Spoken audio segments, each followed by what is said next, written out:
নির্মল ঘোষের গ্রেফতারি নিয়ে আমি কোনো মন্তব্য করব না। Law will take its own course.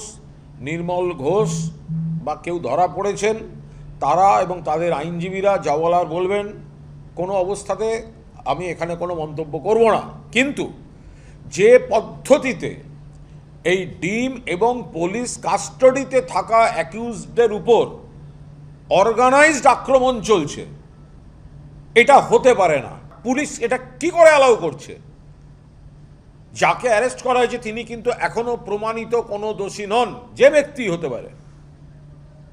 তাকে পুলিশ কাস্টাডিতে আছে। পুলিশ তো পোজ দিয়ে ছবি ডিম মারার ব্যবস্থা করে দিচ্ছে, সামনেটা সরিয়ে দিচ্ছে। ওই মানে সরকারি প্রেমিসেসের মধ্যে লোক ঢুকে দাঁড়িয়ে ডিম মারছে, পুলিশের গায়েও ডিম লাগছে। এটা কোন কালচার হচ্ছে?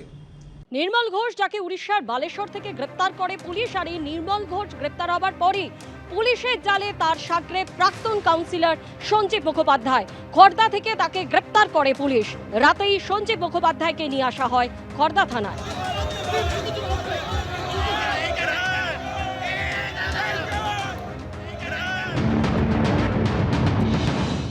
দেখা যাচ্ছে সঞ্জীব মুখোপাধ্যায়কে বার করা হচ্ছে। দেখা যাচ্ছে সঞ্জীব মুখোপাধ্যায়কে বার করা হলো। ডিম ছোড়া হচ্ছে সঞ্জীব মুখোপাধ্যায়কে উদ্দেশ্য করে। দেখা যাচ্ছে ডিম ছোড়া হচ্ছে। তাকে আমরা প্রশ্ন করেছিলাম, কোনো প্রশ্নের উত্তর তিনি কিন্তু দিলেন না। অন্য দুজন অভিযুক্তর সাথে কিন্তু সঞ্জীব মুখার্জিকে বার করা হলো। বাইরে যে পরিমাণ মব জমে আছে, সেই মব যাতে কোনো অপ্রীতিকর ঘটনা না ঘটায় সেটাতে কিন্তু তদন্তকারীরা চাইছেন বা পুলিশ চাইছে যে সেটাকে সুনিশ্চিত করতে, যাতে কোনো রকম বিক্ষোভ না দেখানো। এবং সেই কারণে একটা স্ট্র্যাটেজি আমরা কি দেখলাম, যে অন্য তিনজন অভিযুক্তর সাথে তৃতীয় অভিযুক্ত হিসেবে আচমকাই বার করা হলো সঞ্জীব মুখোপাধ্যায়কে। এবং সঞ্জীব মুখোপাধ্যায়কে যখন প্রিজন ভ্যানে তোলা হচ্ছিল তখন তাকে উদ্দেশ্য করে কিন্তু ডিম ছোড়া হলো, তাকে উদ্দেশ্য করে কিন্তু স্লোগান হলো।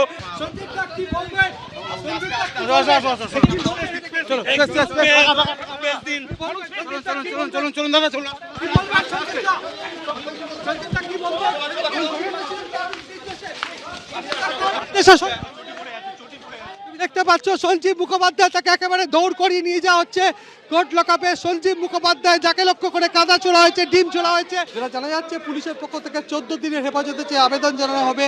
এখনো পর্যন্ত অপর এক অভিযুক্ত সোমনাথ দে, তার খোঁজ চালানো হচ্ছে। না, এই ধরনের ডিম থেরাপিতে আমরা বিশ্বাস করি না। এগুলো বিজেপির কেউ করছে না, এগুলো তৃণমূল কংগ্রেসের মধ্যে গোষ্ঠীদ্বন্দ্ব বলে তো আর নেই। এখন আর তৃণমূল কংগ্রেসও নেই, ওটা নির্মূল। কিন্তু অতীতে যারা পায়নি আর যারা পেয়েছে, এই লড়াইটা তাদের মধ্যে। কেউ 10টা রসগোল্লার মধ্যে 9টা খেয়ে নিয়েছে, আর 15 জনকে একটা দিয়েছে। তারা ছেড়ে ছেড়ে টুকরো টুকরো করে খেয়েছে। এবার তাদের রাগ আছড়ে পড়ছে। এগুলো কিছু করার নেই। আমি বিশ্বাস করি আমাদের সরকার সঠিক পথে চলছে। আমাদের মুখ্যমন্ত্রী শুভেন্দু অধিকারী অত্যন্ত দৃঢ়তার সঙ্গে, স্বচ্ছতার সঙ্গে এবং দ্রুততার সঙ্গে অন্যায় এবং বিচ্যুতির বিরুদ্ধে ব্যবস্থা নিচ্ছেন। নির্মল ঘোষের গ্রেফতারি নিয়ে আমি কোনো মন্তব্য করব না।